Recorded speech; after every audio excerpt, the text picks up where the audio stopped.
2025-এর Angel Kolkata টসে জিতে প্রথমে ব্যাটিং করার সিদ্ধান্ত। মাস 11 নিউ টাউন তাদেরকে প্রথমে বোলিং করতে হবে। প্রথম বল আসবে। জন্টি সরকার স্ট্রাইকে রয়েছেন, নন স্ট্রাইকে সাগর আলী। জন্টি প্রথম বলটা রক্ষণাত্মক ভঙ্গিতে খেলেছেন। রান আসবে না কোনো। গত ম্যাচে আমরা দেখেছিলাম যেভাবে সন্তু ব্যাটে ঝড় তুলেছিলেন, শেষ পর্যন্ত হাফ সেঞ্চুরি করে অপরাজিত থেকে যাওয়া এবং দ্রুত রান চেজ করা। তো রানের পাহাড় গড়েছিলেন এবং দর্শকেরা, আমরা বারবার বলছি, রান দেখতে ভালোবাসেন, তারা 4-6 দেখতে ভালোবাসেন। ওদিকে দ্বিতীয় বল, আরো একটা ভালো বল।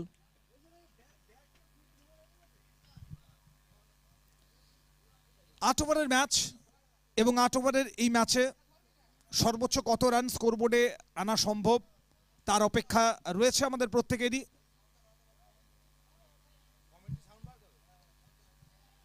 ওদিকে পায়ের উপর বল ছিল, সেখান থেকে একটাই রান এবং আজকে প্রথম রানটা এলো এই ম্যাচের।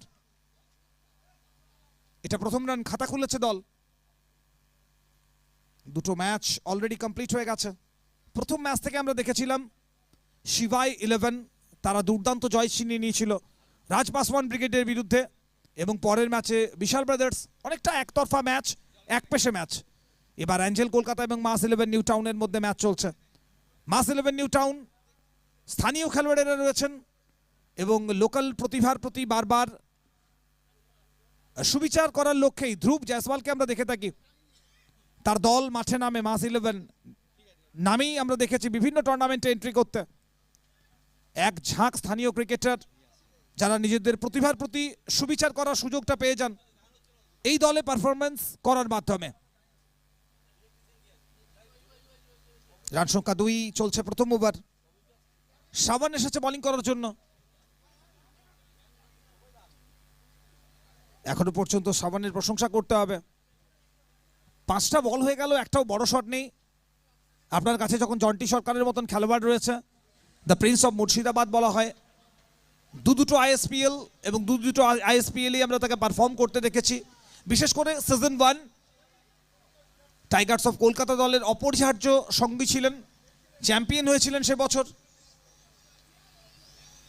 অন্যদিকে এবছরের কথা যদি আমরা বলি, আইএসপিএল মাতিয়ে এসেছেন মেমারির ছেলে, পূর্ব বর্ধমান মেমারি, সাগর আলী। প্রথম ওভারটা শেষ হয়ে গেল, মাত্র 4 রান।